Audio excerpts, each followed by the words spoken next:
Okay. Okay, so just something to think about really quickly. Something that I've stumbled upon in the last couple of years is the fact that I used to think I wasn't a confident person at all.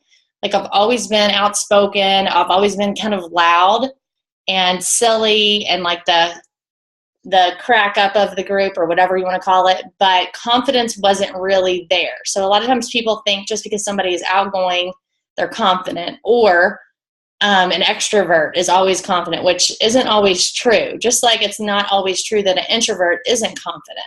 It's just a difference in personalities. But the one thing I can tell you about confidence is that when you are confident, things are easier in life, right? So like if you ever do something nice for someone, or you succeed at something at work, or you succeed at home, you do something that you didn't really want to do and then you do it really, really well, you know that little voice in the back of your head that's like your little cheerleader that's like, wow, great job, you did awesome at that. And that little voice knows the right things to say because it knows exactly the struggles you went through to get to where you are. So that little voice is also the same voice that says, duh, why do you think your pants are tight? You know why your pants are tight.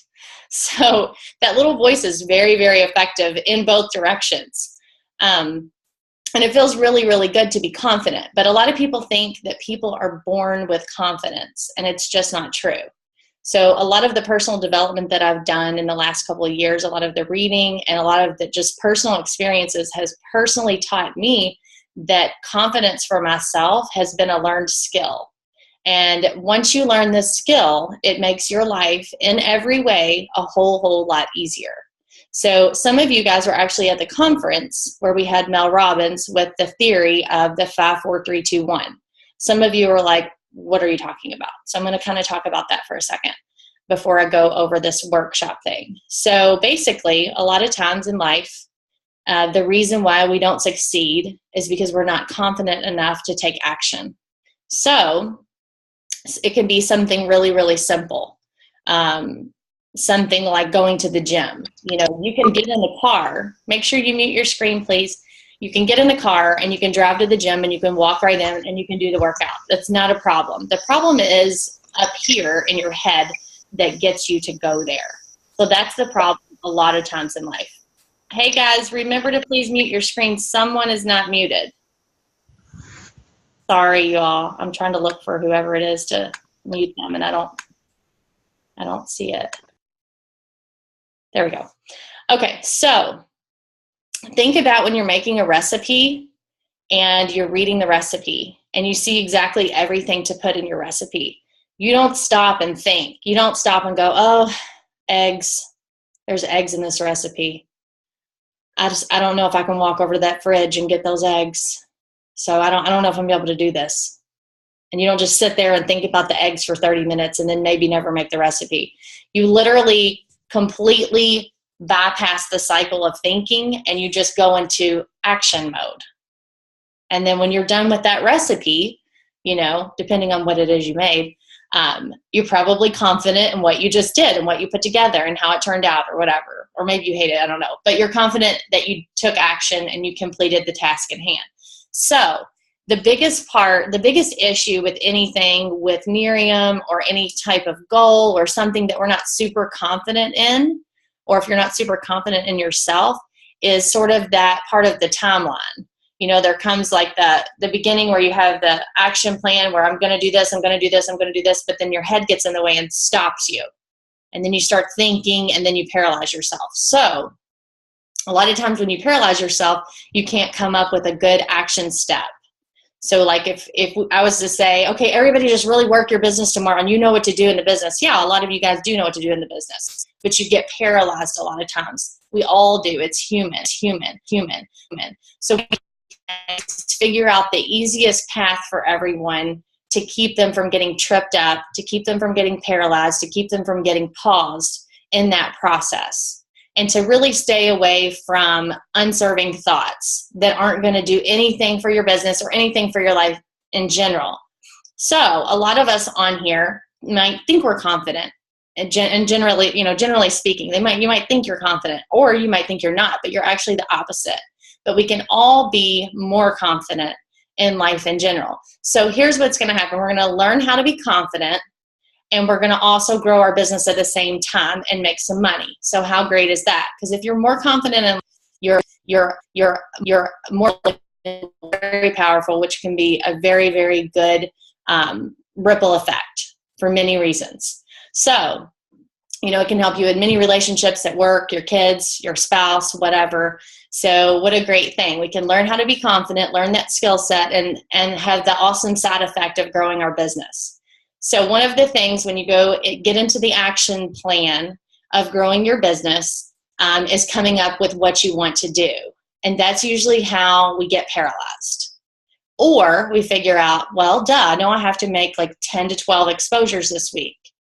But we get tripped up because we get paralyzed in how we're going to make the exposures, who we're going to talk to, when are we going to talk to people, how are we going to fit it in our life, what are we going to say? Well, we're really sort of working backwards here with this leadership style of doing this Sunday night workshop every week. And we're going to tell you exactly how to do things. So we're going to stop thinking and we're going to start moving and start acting. So everything is based around action, okay? So that's kind of where we're going. And we're just going to keep it super simple. So for this week, what we're going to do, we are actually going to contact 6 people. Sorry if this is hard for you guys to see. Like I said, I'm going to share this in our private groups after we disconnect. So you're going to contact 6 people that you've worked with in the past or that you're working with in the present. You're also going to contact this week 4 extended family members. Now listen, use good common sense here. If there is family members that are not extended that you haven't, exposed Nerium to, our products or our business, expose them. It's fine. But I wanted to give some really specific instructions here so we can get away from thinking and get into more, like I said, action mode. So what you're going to do is you're going to let them know that you've thought of them specifically and you want to, really give reasons why you keep thinking about them for this opportunity and how they would align well with it because of their personality. So for example, I might contact my cousin and say, you have such a huge network. You have a lot of great trust with people. People follow you. You have a lot of Facebook friends. You have this, you have that. So I keep thinking about you for this business. And I know you haven't expressed interest towards it to me, but I really felt like I needed to let you know, I think you could do really well with this. Are you open to learning more about the opportunity or about the products? And I like to ask people if they're open because people really like that. They don't want you assuming that they need to do this and that this is for them. They want you to ask. So I really like to ask, are you open? And I also like to say, are you open to learning how to generate an extra line of income? And that's in the verbiage right here, by the way. So don't feel like you have to write that down. If they say no, obviously you could say, are you open to learning more about our products that we offer? If they say yes, you can then ask them if they would be more comfortable hearing about the opportunity and products directly from you. And then you can speak candidly to them. You can, write down a punch list of things that you want to talk about when you talk to them to kind of keep your thoughts organized and to keep you from forgetting to talk about something that's really important. And it shouldn't be like you're talking for an hour. You can just call them and have a very chill, quick conversation in 15 minutes. So you can ask them if they would rather hear it straight from you or if, and they can do it at a convenient time, like in their commute to or from work, which people love that, by the way. They don't really want to be bothered once they get home. They don't want to be bothered during their work day. And the fact that you actually even thought that might be a time that would be good for them, they really like that. So you can offer that. And then you can also say, or would you rather prefer watching a couple short videos or prefer getting some literature on the information? And then that way they are telling you. I always like to ask a lot of questions, by the way, because then I don't have to think and I don't have to guess. And I don't give somebody, like if somebody's a visual person and then I give them, just my voice over the phone, that's not going to do it for them. So if I give them a couple options and ask them which way they would like to learn, they really like that. And then it cuts my workload down. They just spoon feed me exactly what they want. Okay, so that's the first thing. So that's going to be 10 people. So you're going to be able to figure out your week, figure out how you can get 10 exposures in. And it can be phone calls, it can be a text, whatever you want to do. I will tell you a phone call will go way further. It really will. 10 samples out before Tuesday night. That's the second thing. And by the way, I think we're doing 3 things total, so don't freak out on me. 10 samples. We're going to use the verbiage that I came up with a couple years ago that still works like a charm. It's called feedback frenzy verbiage. You're going to copy and paste and send out text, and then you're going to get people texting you back saying, yes, I would love to help you out. And yes, that is what's going to happen. You know, you may have some that say no thank you or whatever, but for the most part, you're going to get a bunch of bites, which is going to put you into action mode and help you with excitement, belief, and momentum, and it's going to really kind of launch you into the next thing. So the third thing would be follow up with your samplers no later than Saturday afternoon. So if needed, contact your direct upline for help with taking your business inquiries to the next step after they get information. For example, a 3-way call or an invite to RRP or a market party invite. So that's it for the week. That's what we're doing. So next Sunday night, what's going to happen is we're going to get on a Zoom, and I'm not sure exactly which speaker is going to be on next Sunday night just yet, but that speaker, the first thing they're going to do is maybe give a little bit about their background for a quick second. Then they're going to go into testimonials. So everybody that gets on, and this honestly is the most exciting part, is going to give a quick testimonial. So like when I go, I might say, I got 10 samples out as planned. 2 are MIA. I'm not sure what's going on with them, but whatever. I'm going to keep trying to get my bottles back or keep trying to get back with them or whatever. 4 of them absolutely love the product. I got 3 really good before and after pictures from them, and I got 2 people ordering product. So I'm going to give a testimonial on all of what I did for the week or a good portion of it. And then it's going to go to the next person. They're going to give a testimonial. Then they're going to give a testimonial. And then occasionally you might even hear someone say, hey, you guys, I tried something totally different with sampling and it worked really well. Here it is. And then we're going to be able to sort of cheat off of each other. So that's going to be a testimonial part that'll probably take about 5 minutes at the longest. And then we're going to go into the action plan of that leadership style for that week. So then you're going to relearn for that. So here we are, 9:18. We're not even 30 minutes in. We're about not even 20 minutes in. And we've already come up with our whole week's plan. And I've got it all written down as a recipe style.